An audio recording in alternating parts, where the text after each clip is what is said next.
The conventional route can be very frustrating, as many of us probably know.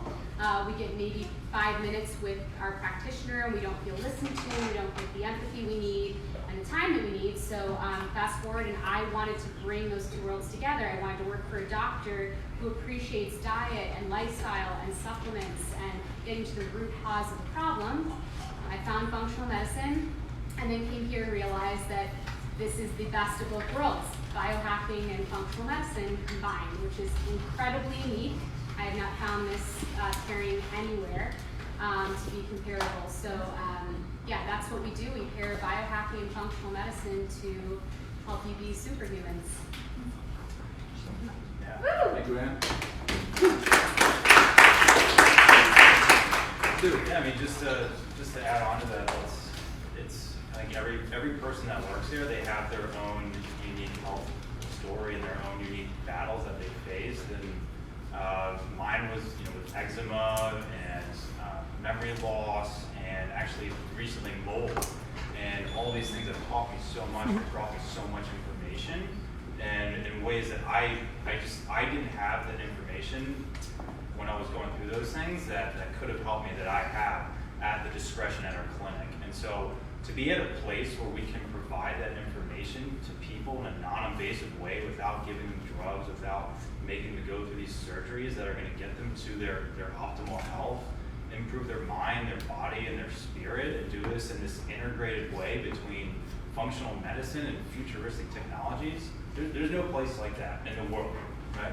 So, and we got to give our hands up to this guy, because he's spearheading the charge, and that's why we're here, is to help people feel better, do better, and perform better. So,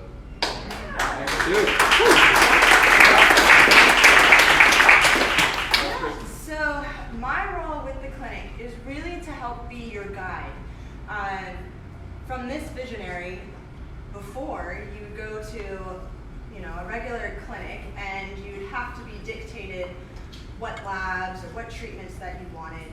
Here you get to really have your own health in your own hands. You can come and kind of choose. You don't necessarily need my order for it, but I am here for you to interpret the results and give you the recommendations and help guide you along that health path.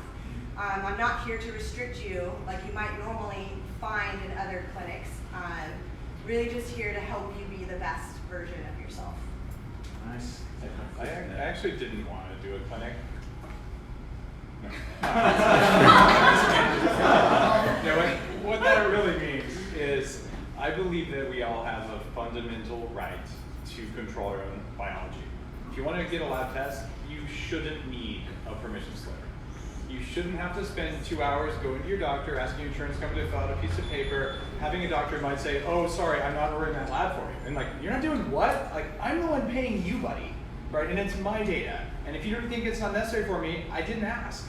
And if I wanted to ask, I would have asked, right? But if someone wants to come in and say, I want this lab test, and you're like, I don't think it's very useful. They're like, I don't care one anyway. Would you block them from getting in here? No, exactly. So we needed to create a place like that. So of course we're doing the clinic, because that allows you to be able to get the information that you might use in a way that no one's ever used before. And you're probably going to need help interpreting that, so you have to be able to talk to smart people. And it's nice to have smart people there, but that was what I always wanted. And what I found as I was healing from mold and doing this other stuff, and just becoming upgraded and aging and all that, you'd have to drive over there, and you drive across town over there, and you call this person, and it becomes a full-time job, and pretty soon you've dropped a couple $100,000, and that's just on Uber. So, and I mean, that can happen, and a lot of people actually go bankrupt if they're chronically ill because of this kind of a problem. So what if you're, look, I just need to get all the labs I can get, right? And I need to get the treatments that aren't going to keep me away from work for a whole week. You could get, between the stuff on this side of the house and that side of the house, you could get 2 days worth of treatments in 3 hours just because you skipped all the zigzagging around. So that was what I wanted, what I was dreamed about and never had. So thank you guys for making it happen. Awesome. Yeah, how many guys can relate to that, where you're just you don't know what's wrong with you, and you go to the doctor, they try to not prescribe you any tests, and you're curious and you want to be empowered, but you don't have a way to do so. You guys been in that situation before? That's really what I see the clinic being, empowering humans to be able to know exactly what's going on with them so they can make those changes. It's pretty cool. That's why the clinic's here at Labs. Now, why don't we say we just get right down to NAD? Yeah. Down to that? Okay. So, really simply, and whoever wants to answer this first can go for it. What is NAD, and why should we take it? I think you should, because your time's limited. So I'm not a medical professional. I think let's let you answer how much you can, since he has to leave for his next big appointment. All right. So we'll let you speak as long as you can. If you read Headstrong, just raise your hand real quick. Okay, so nice, thank you.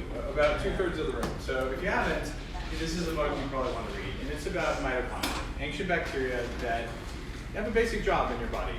They're in charge, and you're just a petri dish to them, and their job is to figure out what's going on right now. They don't know about the future, and decide what to do and how well to turn air and food into electrons, and then what to do with the electrons. Well, when your body makes an electron in the mitochondria, it needs what I call in the new book a waiter. So it takes the electron, has to pick it up and carry it to somewhere to do something, whether it's make a hormone, cause you to breathe, cause you to think bad thoughts about your neighbor, whatever it was you were going to do. It doesn't matter. Something had to carry that electron. That's what NAD does. So when it dumps the electron, it comes back over here, picks up another one, and carries it. So it's kind of a shuttle for electrons, a transport system. And it drops, your levels of NAD drop by 50% between age 0 and age 50, which is a problem. And the percentage of the waiters that are busy go up after age 50. So you got a lot more waiters, there's not enough break time, they're sort of running around. And by adding this stuff back in, you can have some really interesting, rejuvenating things happen. So they first studied this with addicts, and they found that they did 10 of these things. Addicts were a lot less addicted. It was really treating that side of things. And they were doing these 8-hour IVs that were really intense and uncomfortable. And since then, we figured out there are better ways to do it. And I've done 20 sessions, and the normal anti-aging course is about 5 IVs, and we have all kinds of other ways to get it in. So I consider it to be one of the cutting-edge anti-aging mitochondrial therapeutics. If your mitochondria don't work and you have lots of NAD, you're still screwed. But if you get your mitochondria working and you have NAD, like I kind of feel like I'm young again. Absolutely. Great. Perfect. Wow. Person, do you want to add on? Yeah, so like Dave said, it really, so first of all, there's no magic pill or magic drug for anything. You have to get down to basics. What about Viagra? Yeah. Well, that's a magic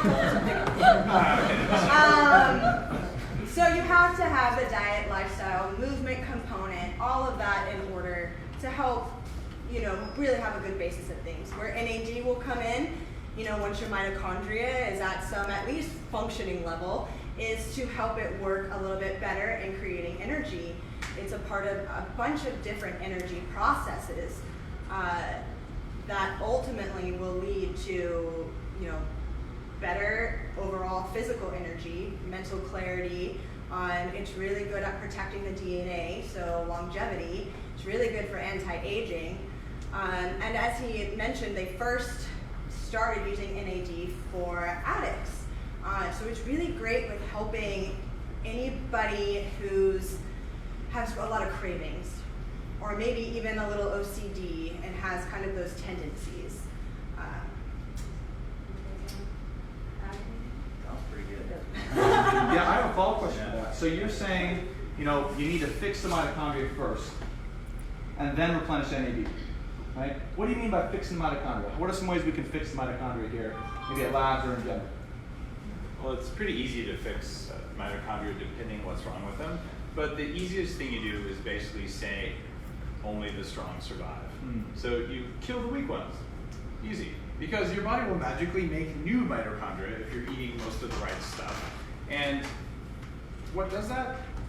Not eating for a day, intermittent fasting, having no protein and no carbs for breakfast, the whole bulletproof coffee for breakfast thing. High intensity interval training, lifting heavy things for short periods of time, red light therapy, cryotherapy. In fact, most of the technologies here, especially the intermittent hypoxia, the machine you see over here, CVAC, all of those things, they just show the body, look, if you can't generate heat in this subcellular component right now fast enough to deal with this cold air, then you don't make the cut. You're out. And then a new one has to come in.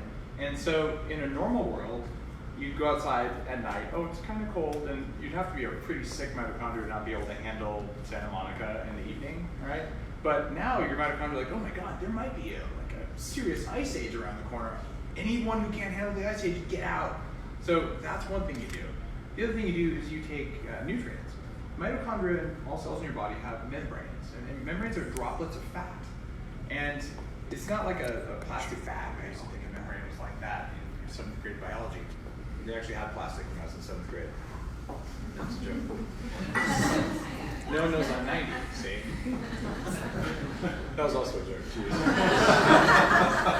So, what's going on with that membrane is the type of fat really makes a difference. So if you're eating, say, French fries and lots of fried stuff, you're eating omega-6 fats, your body's going to try to make this mitochondrial membrane, and it's sort of like trying to make a battery out of materials that aren't really right. It might get one that kind of works, but it's not going to hold up very well.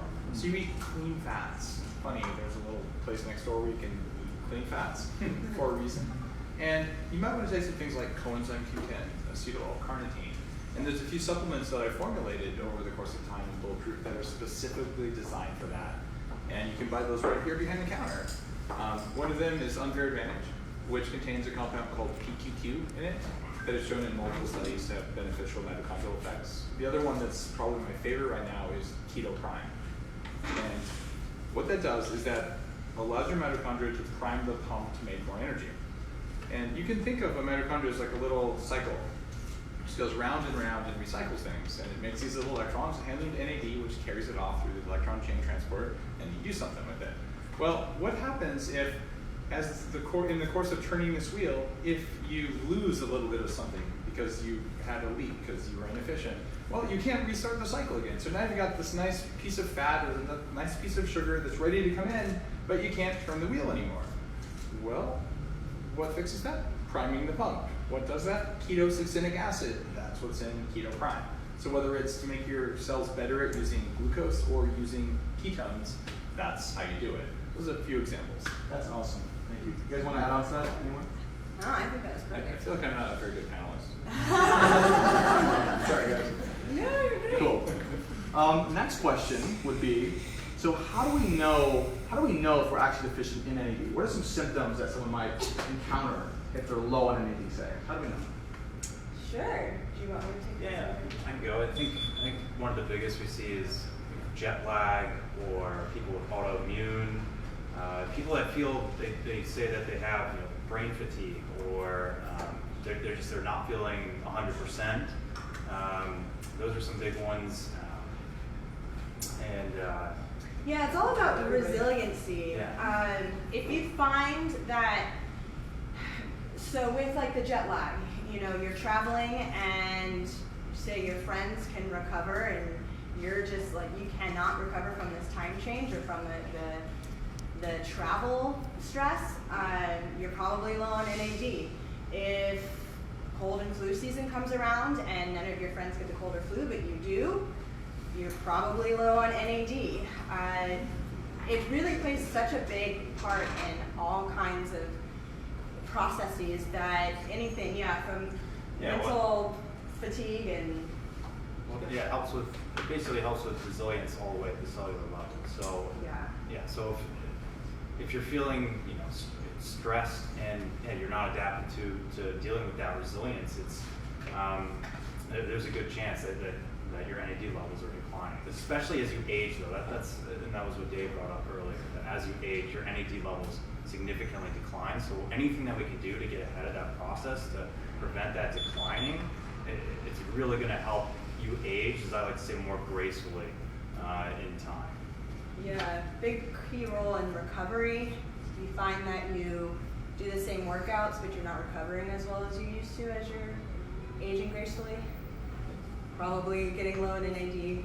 In fact, you just reminded me, I'm trying to go through all the stuff I said because I read my chapter on it today. It's one thing to write it, it's something to reread it.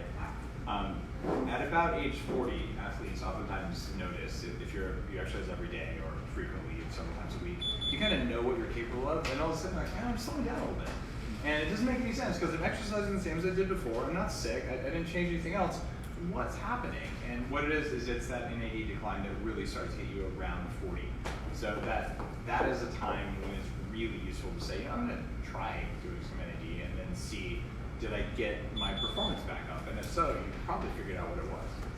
Absolutely. Even if you're younger and 40 and you have any kind of autoimmune, you travel a lot, you've got these extra stressors, you've got these extra things coming on board, then NAD is still really, really great even before 40.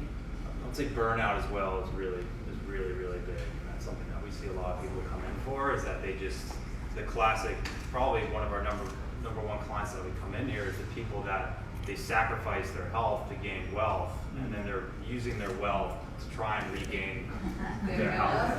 And that person absolutely is a perfect candidate for If you were to look for like the basic list of symptoms, if you're fat, tired, chronically sick, or burned out, or hungover, you're probably an NAD depleter. I mean, like, it's that straightforward. You're not going to see people with those conditions that don't automatically fix themselves unless there's NAD depletion. I'm not saying low NAD causes that. I'm just saying that it's always present and that those are signs that are being present. Wow, awesome.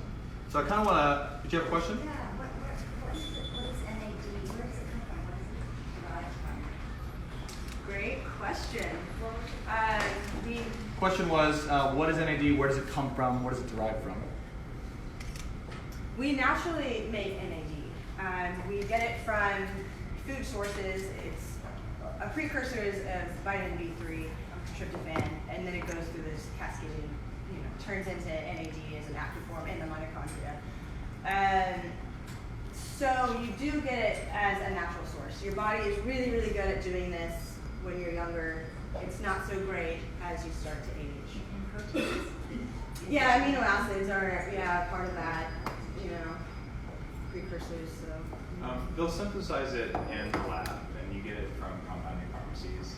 And their sources, most of it comes from Japan, although there are some places you get it from China. And they're synthesizing it directly, as far as I understand, not from bacterial synthesis, but it wouldn't surprise me if someone is working on bacterial synthesis because it's usually cheaper that way. And the end compound, if it's properly prepared, should be chemically identical either way. Can you sell your own? No, we get it from a compounding pharmacy because we don't have a manufacturing plant. Oh, just a quick question. Have you had it muscle tested to biocompatibility? Do you guys do muscle testing? I mean, on the products to Oh. see that it actually is, making the person strong. well, so it's not making you strong. You still have to lift the weights and do the things. I mean, a muscle test, which is a symbol of how it is received by the body. Oh no, we don't do that here. So patients who want to do a muscle test can. So I'm always torn about this. If you use a digital strain gauge, this is a quantifiable tool, like you hold like a suitcase, see how much it weighs. That's a strain gauge. So you can say, all right, somebody squeeze this thing and see how strong your grip is. In fact, I've got one of those at home. Grip strength is a great indicator of your age. So you can say, I'm going to pick up a vial of this stuff if it's in my energy field, whatever that is. Okay. And there's actually some pretty good evidence. There's an information theory of things that's actually based on real science. But if you hold that and your grip is noticeably weaker, then maybe that stuff isn't good for you. However, it's pretty hard with a medical license to do that. I know some doctors who do it. So what usually happens, and I've seen this in other clinics as well as here, is if you do that, you can actually muscle test yourself. You can learn how to do that. And so you can test it, right? But you're unlikely to find most doctors who are just going to muscle test everyone because, frankly, a lot of patients get weirded out by it. But there are times you walk in a place like something's not right here, and you are physiologically weaker, and it's really hard to say. So I would say if you want to do that, no one's going to stop you here. But I don't think that's part of our standard. No. So I don't know. I have a long answer to it. But if you don't know about muscle testing, Google it. It's kind of interesting. Awesome. So it is 7 o'clock. We have time for one last question, Dave? Sure, and I got to get my Uber. Okay, so I would ask, just for everyone here, right, I know you guys have a lot of questions, sorry. Why should everyone at least be open to or consider supplementing with NAD in your eyes? Or should everyone? I would say you shouldn't. Here's why. Everything you do in life has a return on investment. And the investment is actually not made in dollars. The investment is made first in energy, and second in time, and third in dollars. Because dollars are really a reflection of energy and time anyway. So what you have to look at is, when you calculate return on investment, is what is the return that's important to you? To me, the most important return is energy. Right? The more energy I have, I don't even care about time. Like, you want an extra day of your life if you're so tired you just lay on your back and pant? No, time is not valuable without energy. It's all about energy, and time is second. So for me, I'm going to do the things that provide me the highest return on energy for the lowest investment of energy, time, and money. And so you have to look at your own axis of energy, time, and money and say, do I want to spend, was it $75 or something for a sub-Q NAD? It's $99. Okay, sorry. We tell I'm good at memorizing prices. So $99, okay. That takes exactly 30 seconds. So you have 30 seconds, $100 for more energy. You're like, all right, that's probably a pretty good thing for my little equation. I'm going to do and get out the door, right? And there's other things, other ways you can do it with IVs and whatever else. But then you got to figure out, okay, how many of these do I want to do? If I want to do 20 of those things, let's get out there, right? What else could I do with the time and money? I'll tell you, for time, you're not going to be 30 seconds, right? But for money, a couple $1,000s, maybe you should get a massage chair. I don't really know, but only you can do that. So I would say everyone shouldn't do this, only if it meets your ROI, but in terms of time, it's pretty good, and in terms of dollars, it's pretty good too. So I think this is one that's worth your attention. Awesome. Mr. Dave Asprey, everyone.